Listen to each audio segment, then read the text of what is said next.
because this is my, I'm not always the one that's running it. Today is my day, and I'm going to go ahead and put on my, so there might be lots of mistakes. So I'm going to go to my thing here. Give me a second. And we'll officially start right about now. And I may have to let people in as we do this. All right. Thank you guys so much for coming.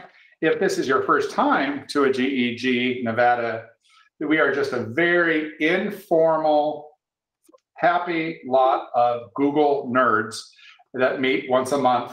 And it's a professional learning community, but really we're a family that just are Googly and love it and want to promote it amongst ourselves and at our schools and in Nevada. So that's why we get together. And thank you guys for coming. I was telling earlier that I'd made this a share fair only because my former life as a CCSD librarian, we used to do a share fair in December, and I used to love it. Share fairs are easy, and you don't have to think a lot, and you can just share something fun and quick. And so that was the idea behind this. All right, so these are the leaders. These are people who have either become Google trainers or are innovators. And if you want to learn more about that, we are going to have an open forum or questions at the end.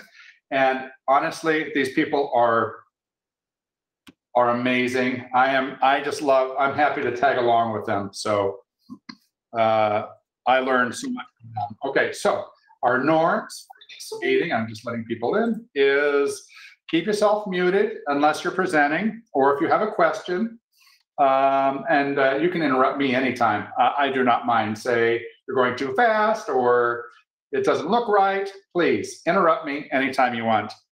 Use the chat for comments. We are going to be dropping a lot of hyperlinks in the chat, so have that available. And we're going to have some fun. All right.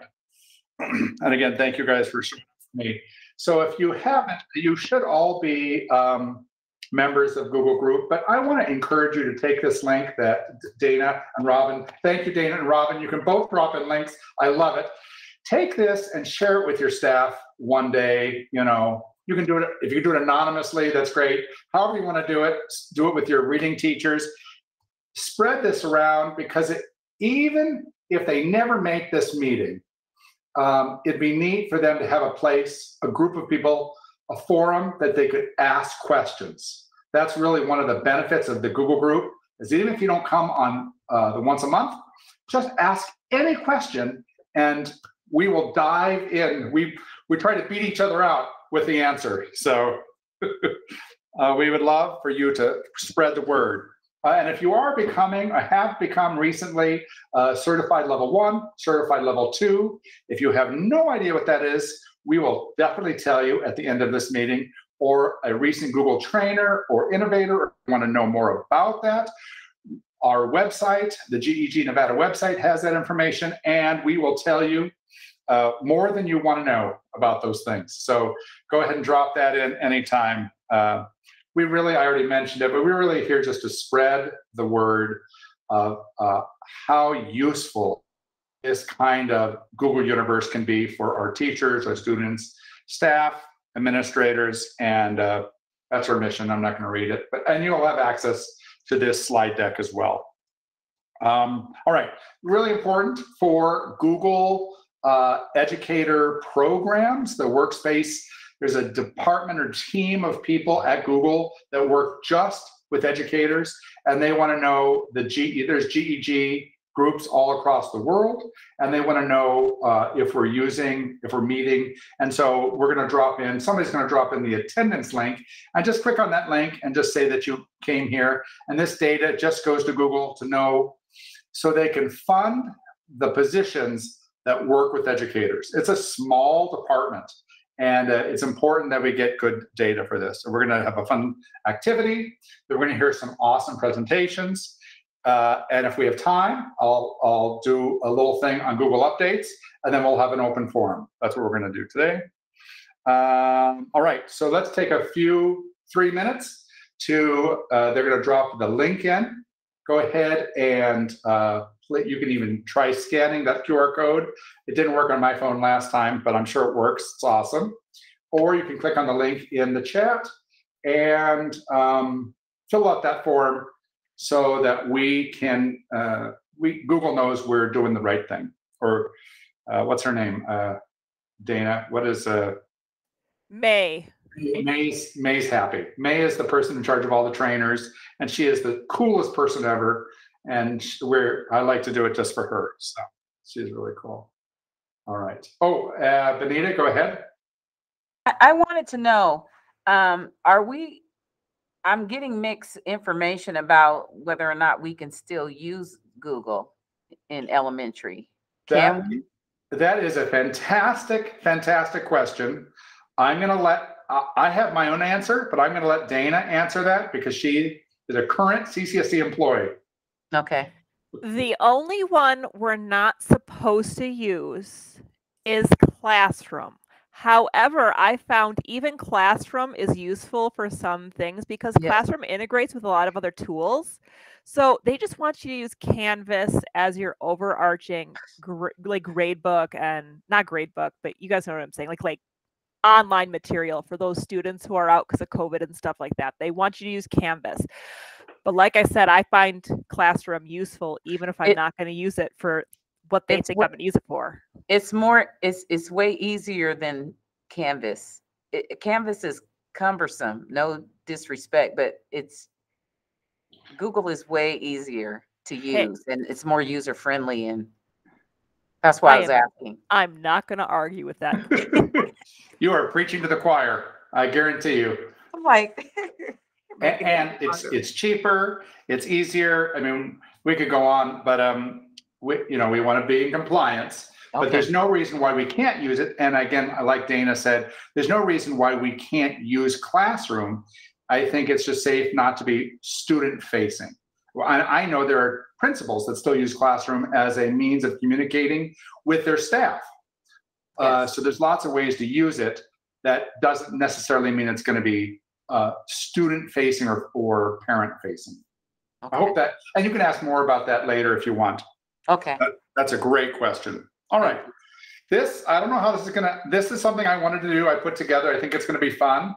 If you're not familiar with My Maps, we'll do it. We'll give enough time for this. My Maps is a really cool way to add pins. You can go on a family trip and you can add pins of where you want to travel to. So I made a map that we can all share. And all you need to do is you go to My Map. You can type in your favorite restaurant. It'll come up. And then you can add, at the very bottom, it says add to the layer. And you're going to add your favorite restaurant. But before you're done, you're going to click the little edit button.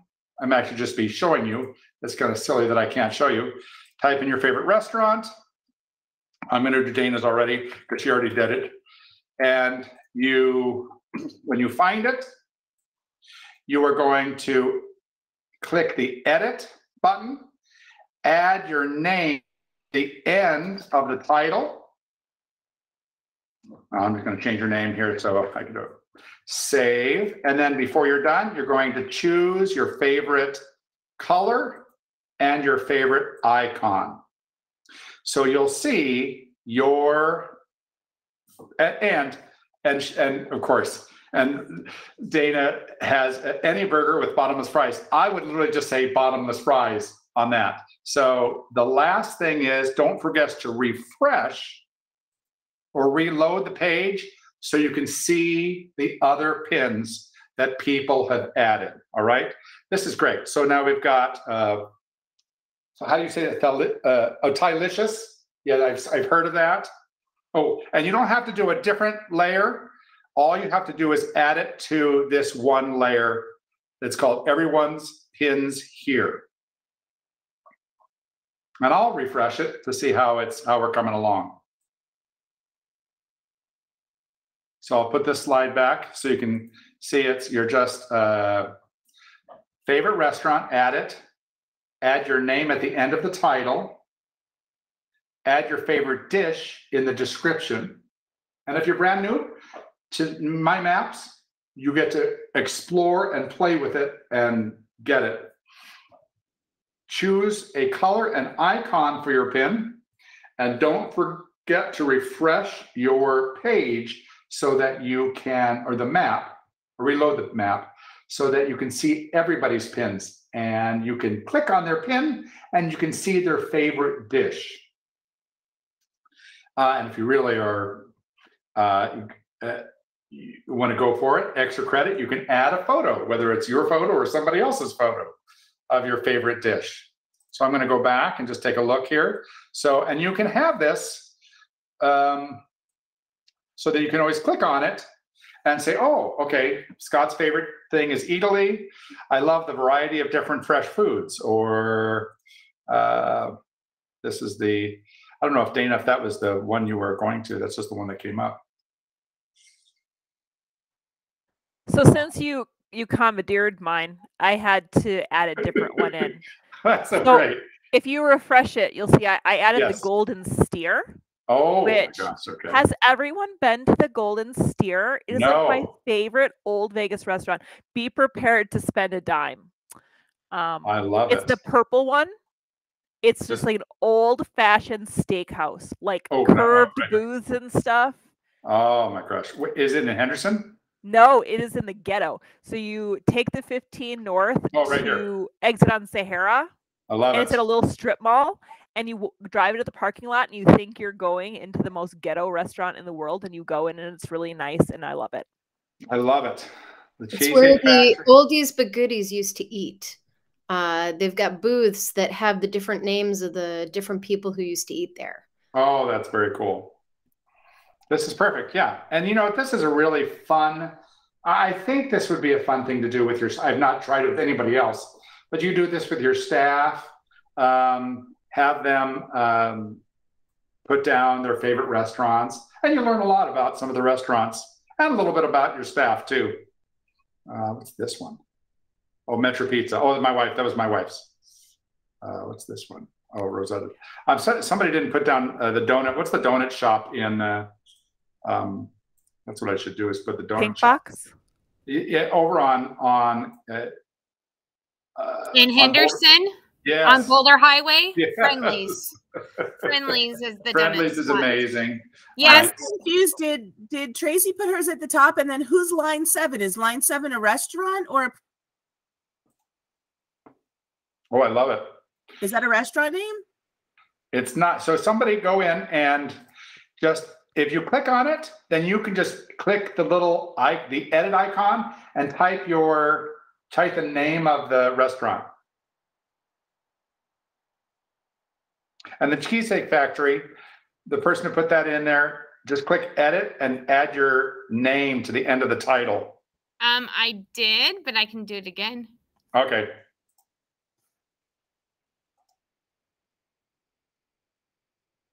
I literally have like 30 My Maps just for about everything. I mean, I did a My Map of labyrinths in Nevada, walkable outdoor labyrinths in Nevada. There's quite a few. You'd be Scott, I surprised. think we also have another fix. It looks like Tracy's has hers up at the top. Oop. She titled the map. Oh, that's fine. That's okay. Yeah, she titled. Yeah, so I gave everybody access to this, so that's totally fine. So that's yes, Tracy, go back in and well, we can do it here. We'll do it together.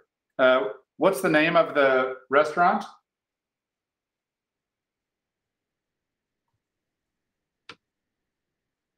I fixed it. Oh, good. I'll refresh it. That's great. It's kind of fun.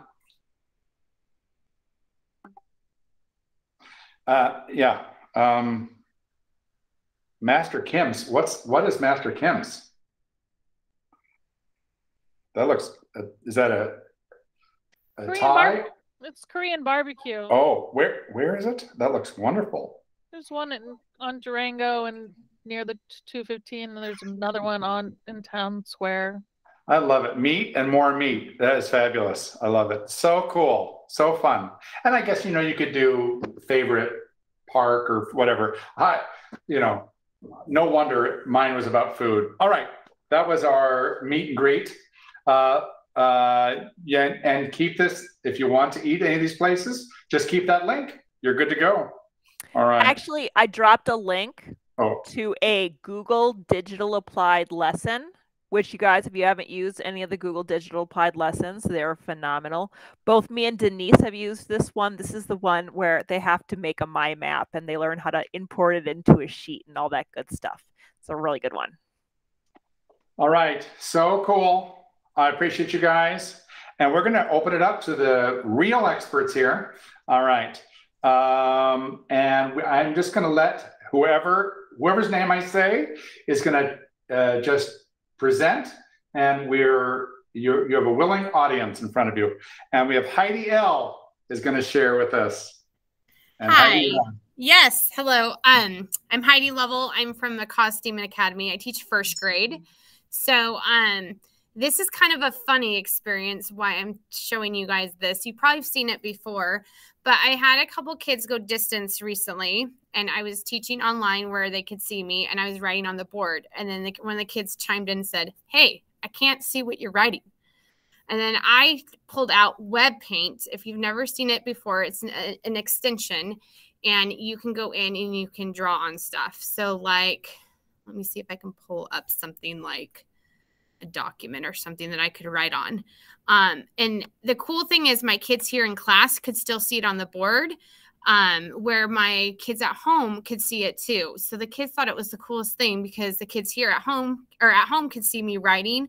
The only bad part is I write with a mouse, so it's really, chicken scratch, but the kids loved it anyways.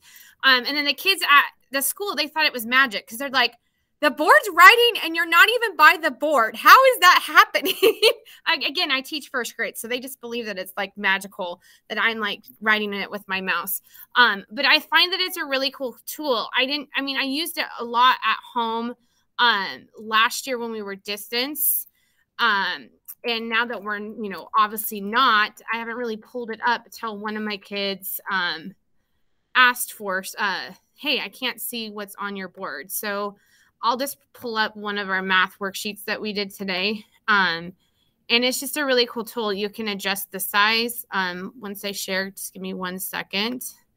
You can adjust the size, the color. I just noticed they added finally a trash can where you can it will delete everything. So you don't have to sit there and use the eraser and try to delete everything. But I find it really cool. It's just a fun tool. Like if you have to have a distance kid and you have to have them see your screen or write something, it will pop up on their screen. So let's say I'll share.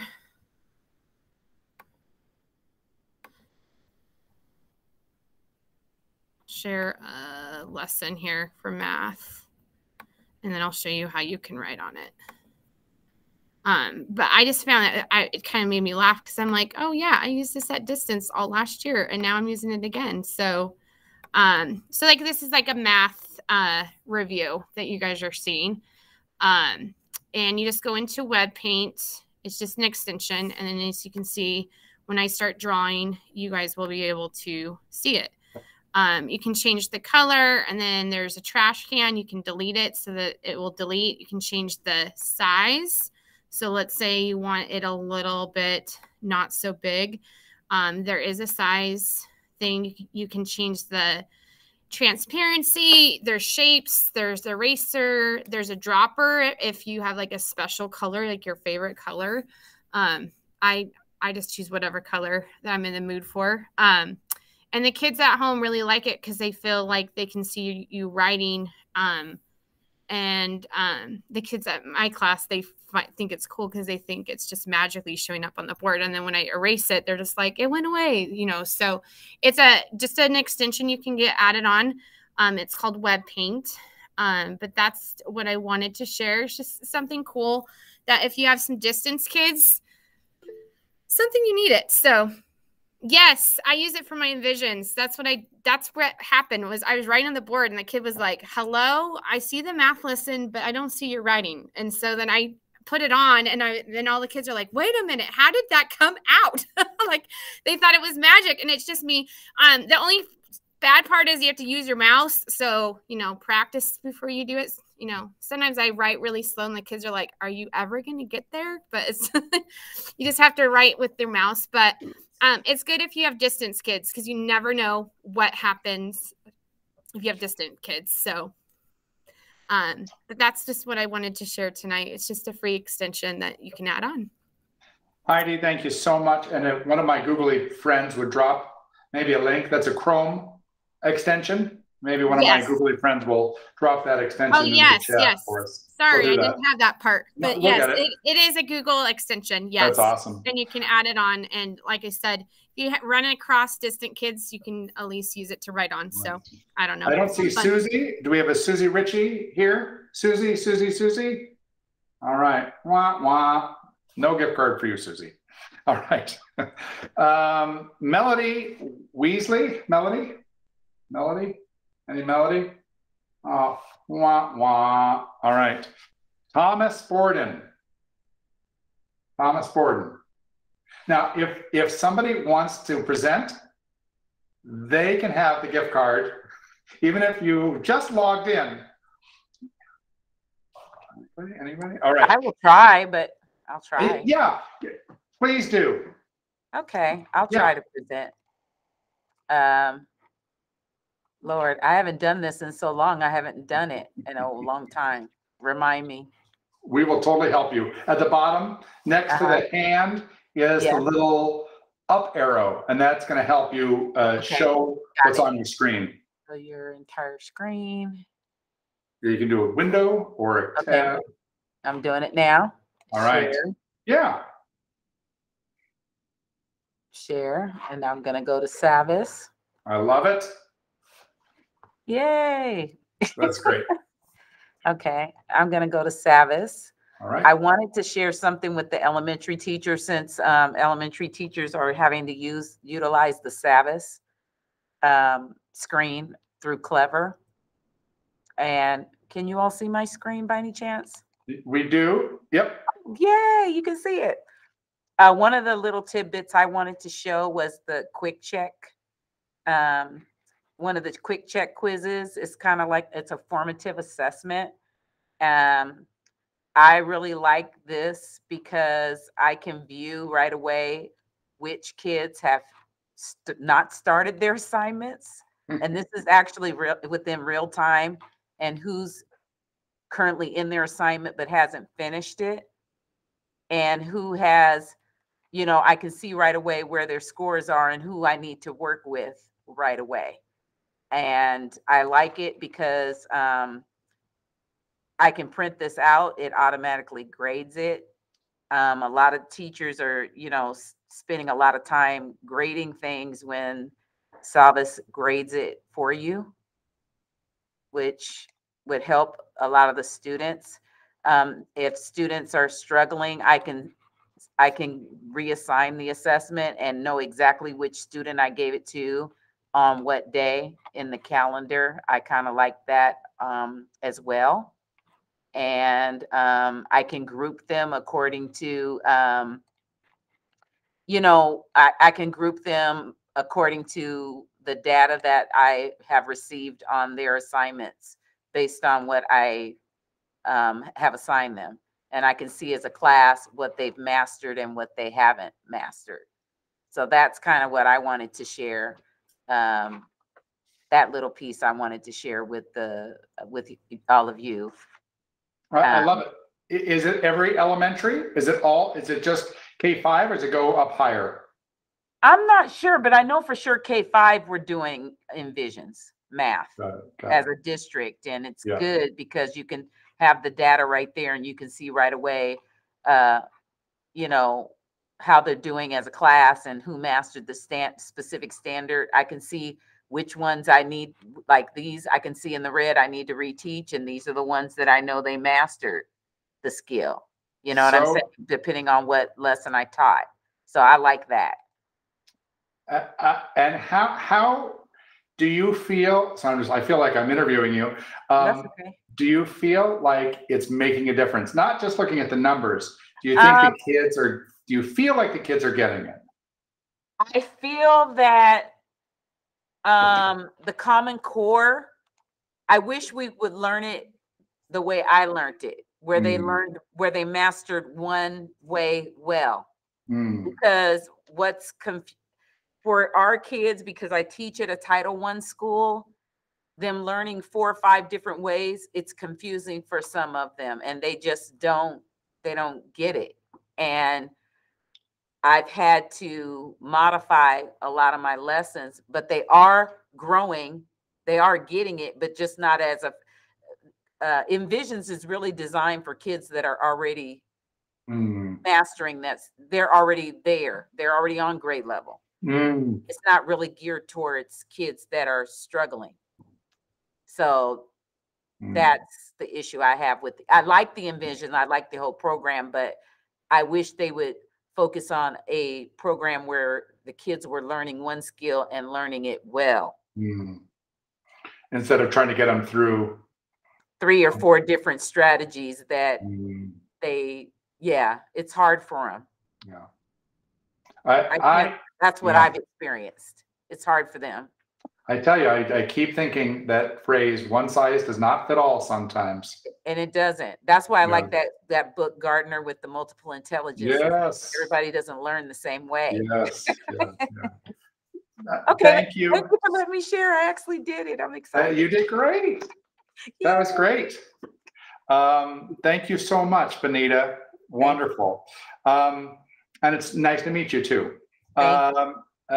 Thomas and didn't show up, or Nina or Susie. Thomas, Nina, Susie. All right. Heidi, that just means larger gift cards for the remainders. That's all. All right. All right. Hi. I also teach elementary school, and I have a fun little activity that we designed last year when we were doing the distance learning, but I'm going to do it with my kids this year. They absolutely loved it. It's a little snowball fight with Google Slides. So I'm going to present right now. We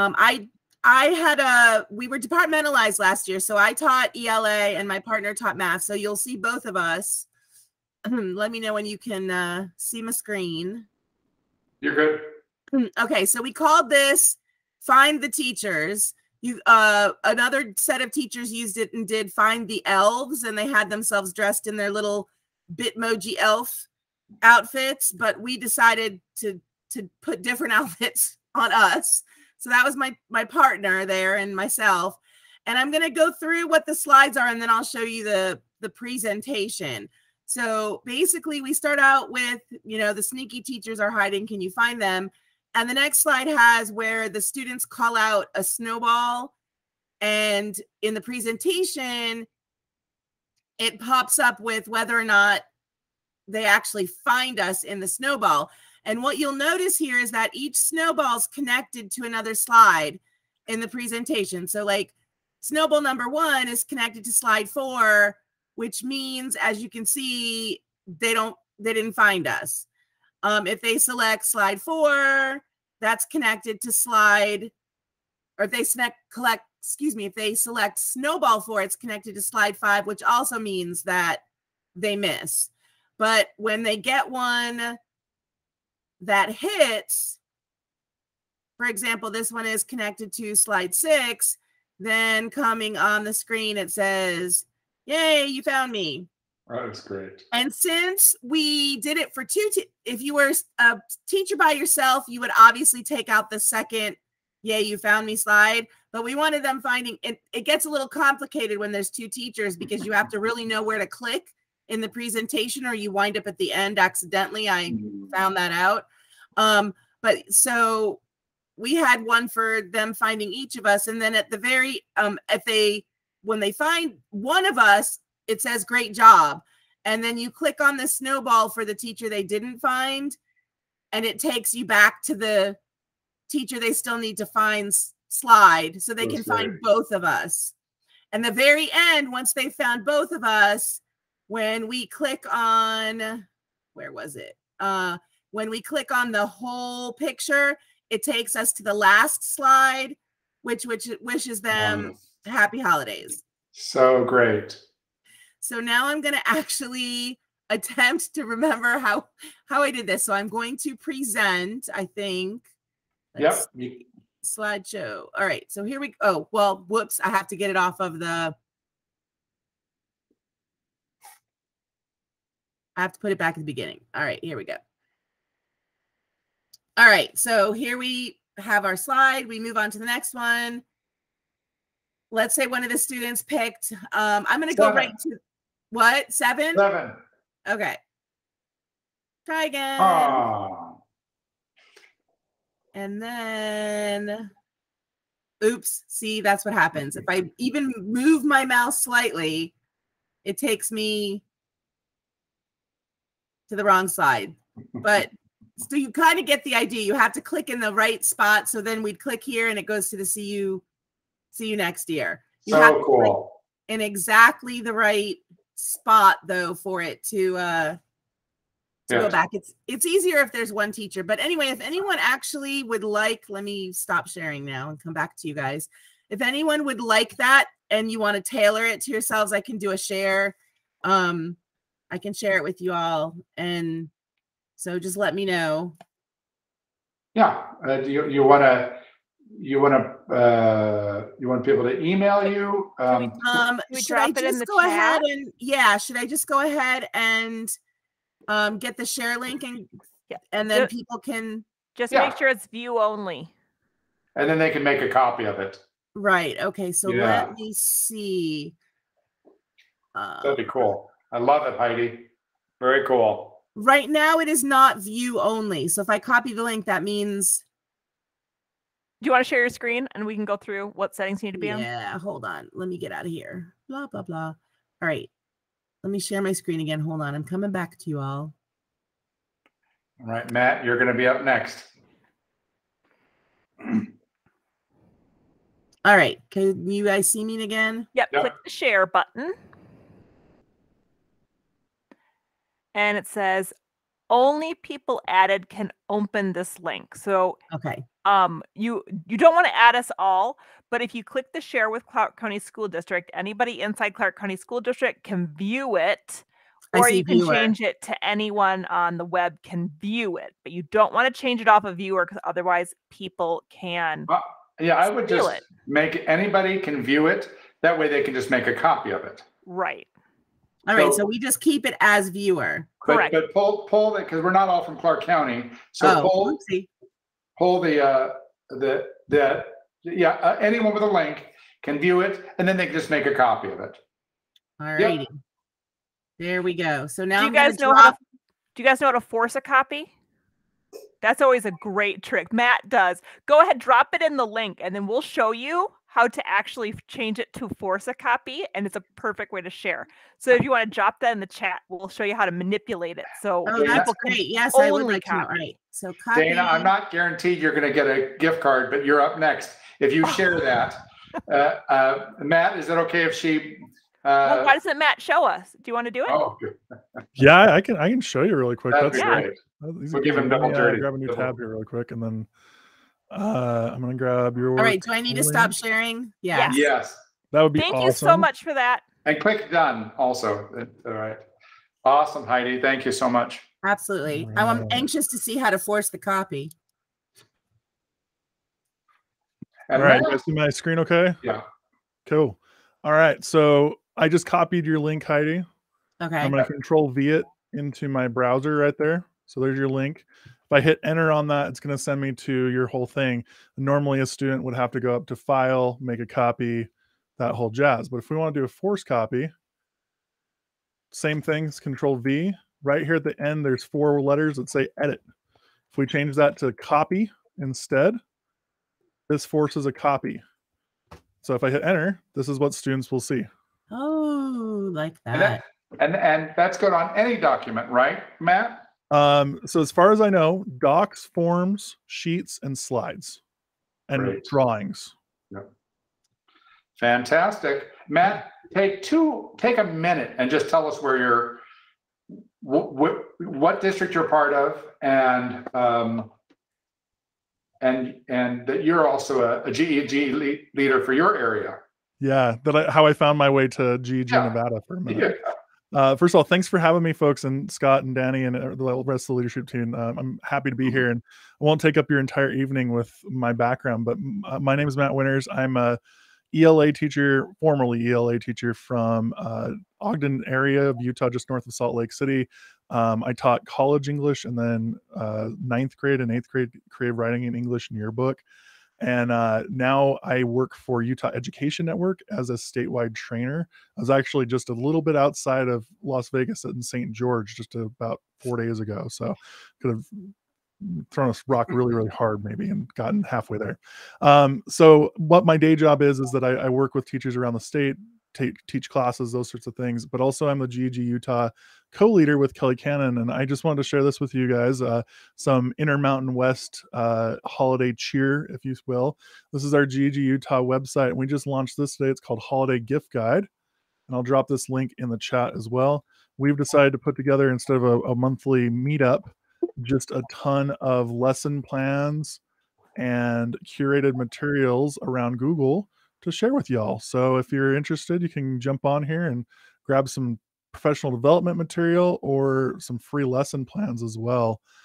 So feel free to bookmark this, share this with whoever you want, and it's going to stay up there at least until probably 2 or 3 months. And after that, we'll just kind of push it into the background of the website. So feel free to grab that. One of the things that Scott said earlier too is that some of you guys are looking to be Google certified educators. I just want to show you my day job really quick for 30 seconds. We have some open classes on becoming Google certified. It's Google level 1 and level 2, if I can find them. It was at the top. Oh, thank you. They're right there. Oh, did I go past them? Right. Well, oh, those are that's a class I teach called Creative Google Skills. But there's another one, and it's on here somewhere. I'm just not sure where it is. Maybe it's going to load more. But it's a free, oh, there they are. Level 1, level 2, year-long course. You can join it, finish it at your own pace. But part of the courses that we pay at UEN for any teacher to take the level 1 or level 2 course. So we pay for your voucher for that through Google, which was really nice of them. So I was actually just before this call working with a teacher from Thailand who is taking our course, and he wants to get the vouchers before the end of the year. So if you're interested, there isn't a system in place at your school and you need that voucher to get certified, hit us up. We'd be happy to have you.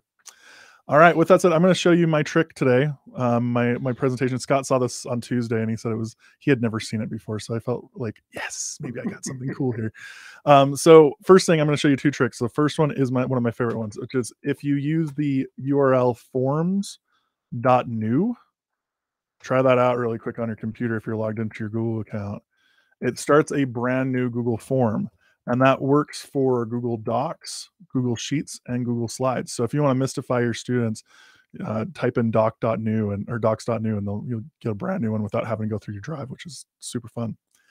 So when I was in the classroom teaching, one of my favorite things was Google Forms. I love these for formative assessments, for weekly assignments, for bell works, those sorts of things. It was just one of my favorite things to do with students. And as an ELA teacher, we always have problems with our students with writing.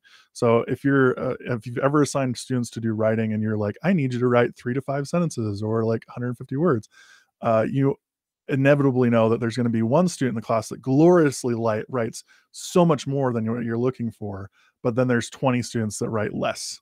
And so we want to make sure that our students are writing to that capacity, not just because we're evil teachers, but because we want them to develop those writing skills. And sometimes writing at length means developing those helps develop those writing skills. So on Google Forms, I'm going to go ahead and change my question type right here. I'm going to move it from a multiple choice to a short answer or a paragraph. Either one is totally fine. And that doesn't do too much. I can add my question, and then I have my short answer text there. I can add a picture if I want to help my students writing, help my ELLs recognize what they're writing about, those sorts of things. But right down here, there's a required button. So make sure that's toggled on, and then hit your 3 dots. And then the 3 dots, you get 2 things. One is description. That's to describe it for students, those sorts of things. And then there's response validation. If you've never played with response validation, it is so much fun. So I'm going to click that. In here, I can go ahead and change it from number to text to length to regular expression. I love length. And then it gives me a new drop down right here. Maximum character count or minimum character count. Well, I want my students to write to at least 500 characters. So that means that if the student fills out that form, they cannot submit it until they get to that amount of characters on their writing. Now, does that mean that some students will hit the space bar and the enter key and like try and figure out where the end is? Absolutely. But at least you know that they'll still have a prompt there to work with them to write. And what's nice is that they can have a custom error text here as well to encourage them. So like, keep writing. I know you have more ideas. And that's what the student will see until they finish up that text, which is super nice for students and for teachers to kind of make sure that students are hitting those goals with their writing. In here too, if you've ever seen a digital breakout, this is where you can do things like change it to text, contains, and then have a keyword. So like, let's say I want Christmas or tree to be my locking mechanism.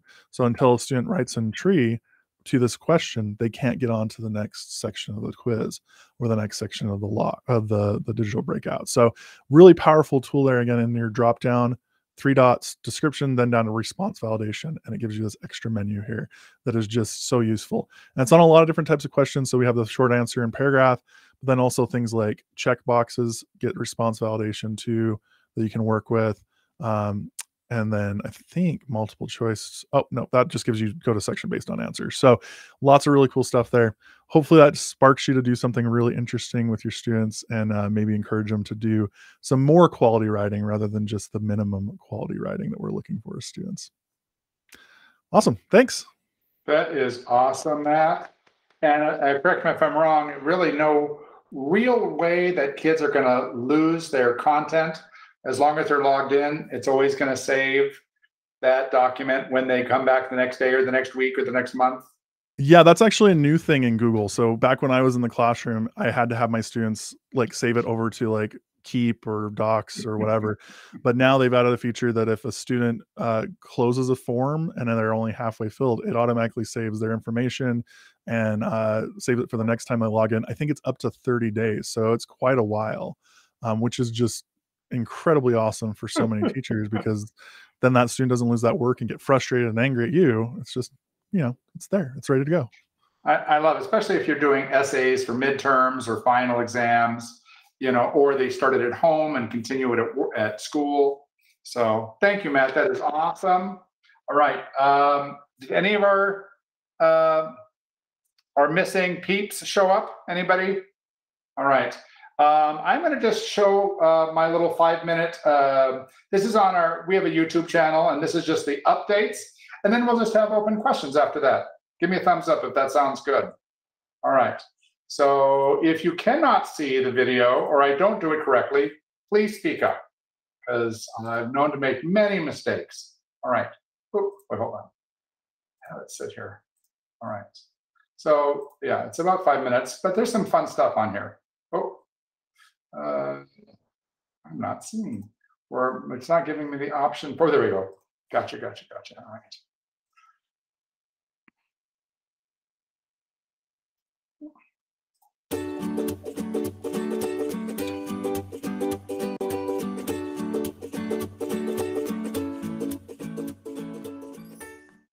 Hey, this is Scott here again with some updates to our Google Universe. Some of these are leftovers from October and some are from November.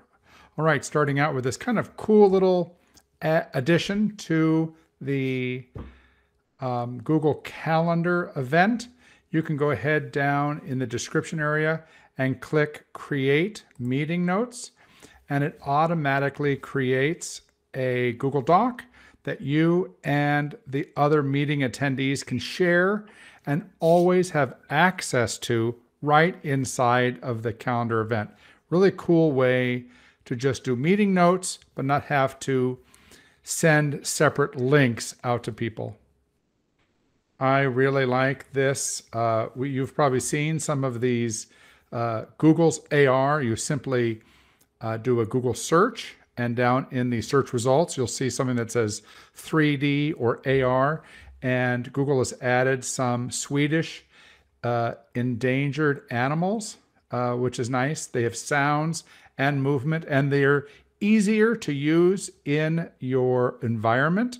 Just I really like that it's bringing this kind of AR technology, not just for fun, as bells and whistles, but also as an educational or learning tool to classrooms. Hopefully, it even gives reasons for endangerment that this is going to, Google will continue on this path with this kind of educational AR content.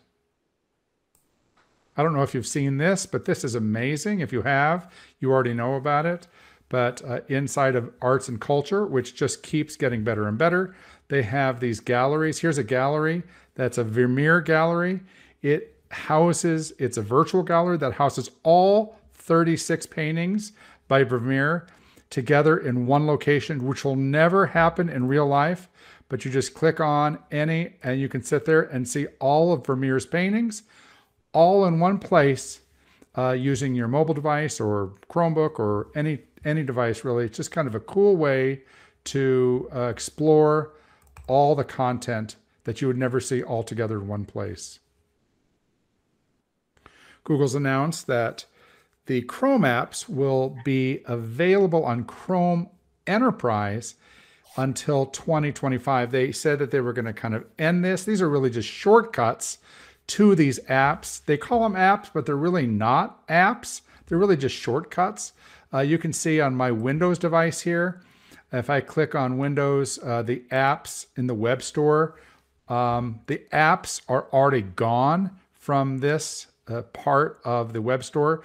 They're still here. You'll see apps listed here in a Chromebook, but not on the desktop version. So that's a change that's coming. This is amazing if you've not seen this. So Google has actually added or enhanced their text-to-speech using natural sounding voice options. Kind of really cool. They, I guess, worked with different types of educators who specialize in dyslexia and now have really enhanced natural sounding text-to-speech option in Google Chromebooks. You can check that out if you have students that'll benefit from that.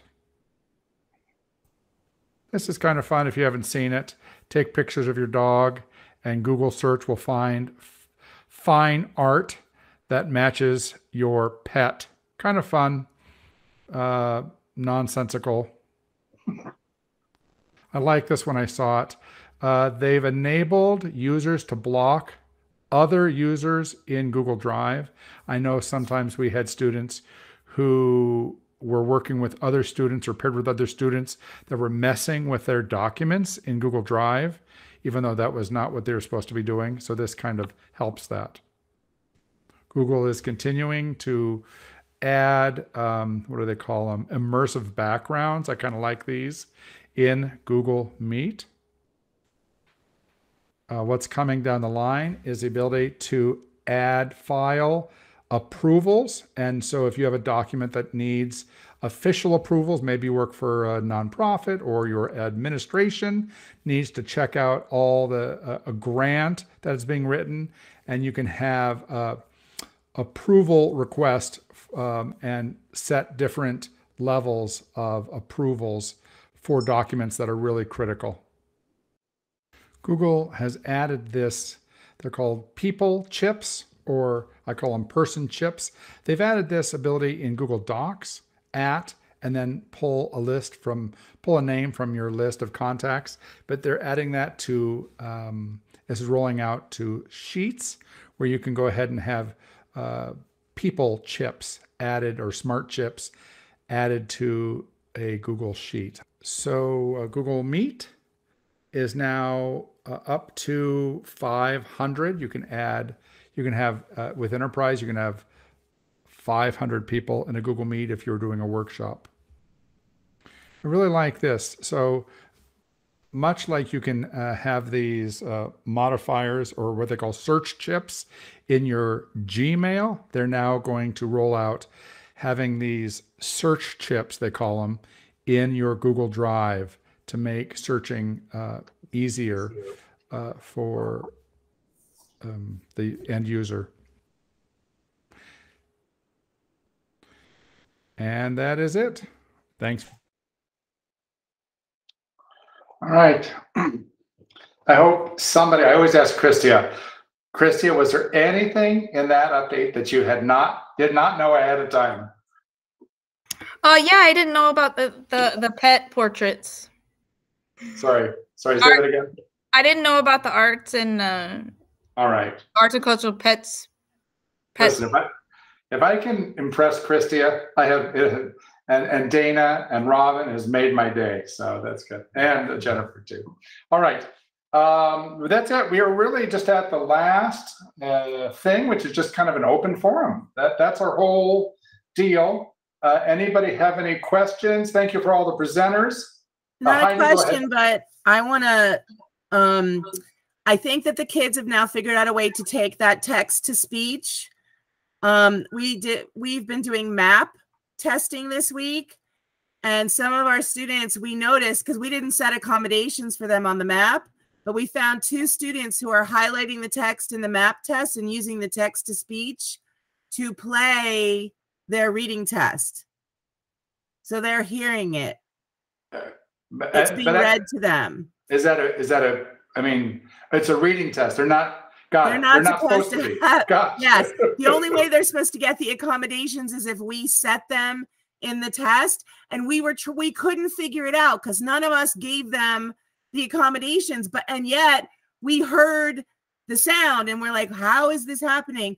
But when I went and did a little research, I think because I'm not actually able to go into their test, we're going to have to set up a fake testing, and then some of the strategists and myself, we're going to go through and highlight it and see if that's actually how they circumvented the system to be able to have it read to them, which is very smart of them, I might add. However, that's not what it's supposed to be used for. Yeah. But they were very creative. So yeah. Just be aware of that. All my elementary school peeps on here. If your kids are hearing their map testing done, that might be what they're doing. Very, very interesting. It's not a third party or an extension. It is definitely a built-in, yep. Which is great for people who could use the accommodation. But yeah, that sounds like something MAPS or NWEA is going to have to address, because they lock you. You can report that. Yeah, because you can lock them into a test, but you got to be able to lock out. Because what about like autocorrect and stuff like that? Don't they have that turned off on the MAPS side? So they would probably have to turn that off somehow. Yep. I haven't looked at it, but there might be a back end fix for that. And an administrator turn that feature off. But yeah, I don't know if you can do that at the site level. But good observation. Any other questions or any other comments? Can I share a 15-second thing that I am hoping everyone already knows, but I was really sad when I found out people did not? Please do. So I am a high school teacher, and we use Canvas. I actually love Canvas, but I totally just don't think it's appropriate for elementary school kids, by the way. But I really do love Canvas. But I thought that everybody knew this, but apparently this was not the case. Is everybody aware that there is a to-do list over here? And when students submit assignments, the list of every assignment you need to grade is right over here. Now, you might think that is common knowledge, but please mention that at school to all the other teachers, because if they don't know that is there, they have to go to the grade book and constantly be scanning all their students for assignments that have been turned in. And the next one is, does everybody use the calendar? Because, oh, do I love this calendar. And it's so great because you can just turn off certain classes you don't need, or if you need to change an assignment date, you simply grab it and you drag it, and it changes the dates for you. So those were the 2 little things I wanted to share. Now, one thing I like about the Canvas calendar when I'm a student is that it crosses off the assignments I've already done, right? That's cool. But I'm a parent observer in my kids' accounts. It doesn't do that. So I don't know what they've turned in unless I actually go into their assignments or their grades. It's super annoying. I'm like, how hard is it? You already do it for the students. I already see everything that they see. Please cross off those. I know none of us have control over that, but that's just me ranting. I'm not a parent of a high schooler yet, so I don't see those things. Is there a way to request a feature? I'm sure there is. I have to monitor, like for my own kids, I have to monitor, they have 14 classes. Not each, but total. Right? So I'm building all my own Canvas courses. I'm taking classes in Canvas, and I'm trying to monitor them just to make sure we're all, you know, up to speed with what we need to do. And it's a lot.